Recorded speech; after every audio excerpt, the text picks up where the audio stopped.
toda a força militar. Ele seria, naquela nomenclatura antiga, um ministro do exército. Comanda toda a tropa nacional. Esse é o homem. Vírgula. Parece até entra numa sequência de redundância. Ora, se esse homem, ele é comandante do exército do rei da Síria, ele não é pela cor dos seus olhos, ele não é por sua estatura, ele não é por uma outra razão que não seja essa. Era grande homem diante do seu Senhor e de muito conceito. Lógico. Ele não é comandante por pistolão. É mérito, é conceito. Então o texto vai e diz, olha, ele é comandante do exército, do rei. Ele é um homem grande diante do seu Senhor. Ele é muito importante. Ele é uma autoridade muito importante mesmo. Ele tem muito conceito. Vírgula. Porque por ele o Senhor dera vitória à Síria. Ora, óbvio, lógico. Se fosse um comandante fracassado, já teria sido substituído. Se fosse um comandante fracassado, já teria sido trocado de posto. Meu Deus. Então, ele é um vencedor de batalhas.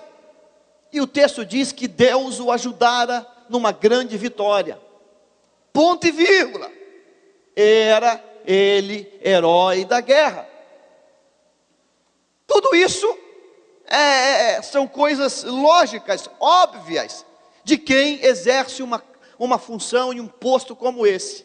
Comandante de todo o exército, um homem de grande conceito, um homem muito querido, um homem muito importante, um herói, um vencedor, um herói cheio de medalhas, cheio de honrarias, porém leproso. Aí o versículo 2, ele sai do campo da batalha, ele sai do campo militar. Preste atenção nisso. O versículo 2 sai do campo militar, das estratégias militares, e vai para um outro ponto, muito diferente do primeiro. Enquanto no primeiro, o nome dele, a função dele, o posto dele, está tudo sendo enaltecido, está tudo sendo colocado bem no alto. O versículo 2 mergulha numa direção totalmente diferente. Vai para o âmbito familiar. Olha o que diz o versículo 2. Saíram tropas da Síria e da terra de Israel, levaram cativa uma menina que ficou ao serviço da mulher de Naamã.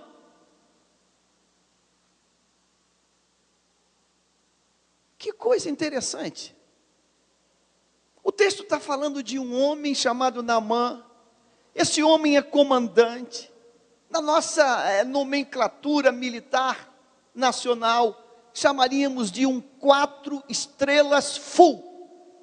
Um general pleno. Um general na Força Aérea, um brigadeiro. Na Marinha, um almirante.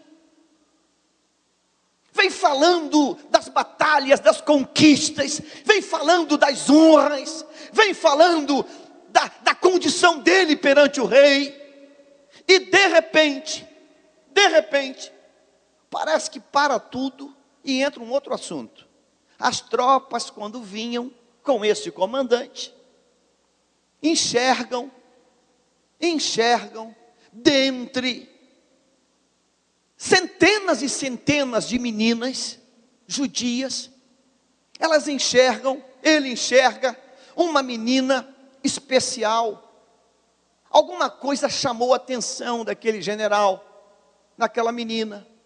Talvez uma vivacidade, talvez um carisma, uma empatia, alguma coisa. Ele viu naquela menina uma bênção, para que fosse bênção na casa dele. O texto diz que eles tomam uma menina, especifica, uma menina, uma jovem, e enxerga ela como uma bênção para a vida doméstica dele. Que coisa tremenda! Ele não está pensando, isso aqui não é um envolvimento de pegar alguém para se relacionar, não. O foco é a esposa dele. Levaram cativo uma menina que ficou ao serviço da mulher de Naamã. Deus falou tanta coisa comigo nesse texto, irmãos, que eu falei, Deus, eu compartilhei essa palavra agora com a Luciene e falei, olha Sônia, o que Deus está ministrando ao meu coração nesse texto?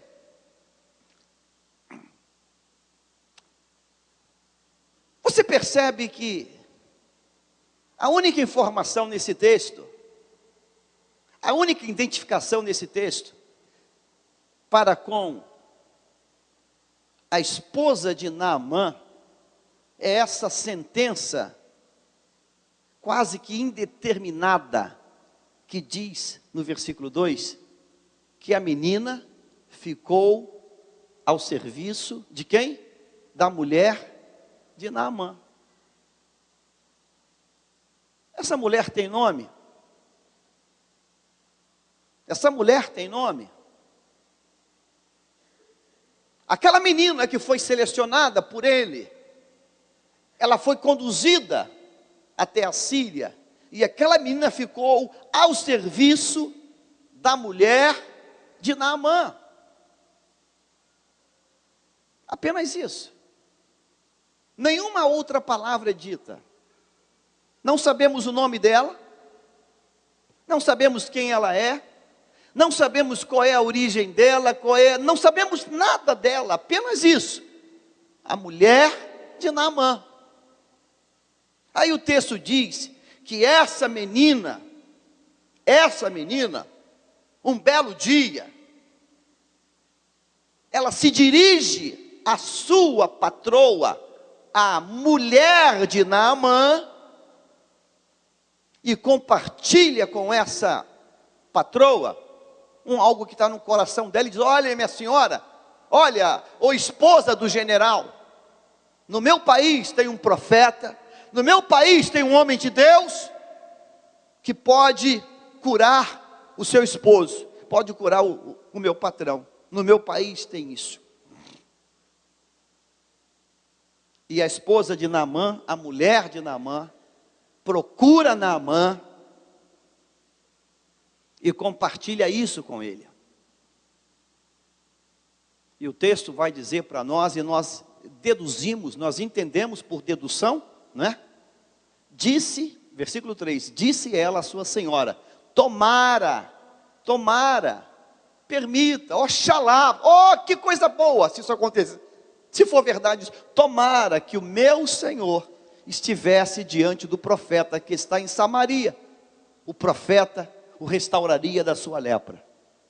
Versículo 4, então foi Naamã e disse ao seu senhor, ao rei, assim falou a jovem que é da terra de Israel. Você entende então, fica claro, dá para deduzir, que entre o versículo 3 e o começo do versículo 4, nesse espaço, há um diálogo entre a esposa, a mulher de Naamã, para Naamã. Há um diálogo. A mulher de Naamã compartilhou.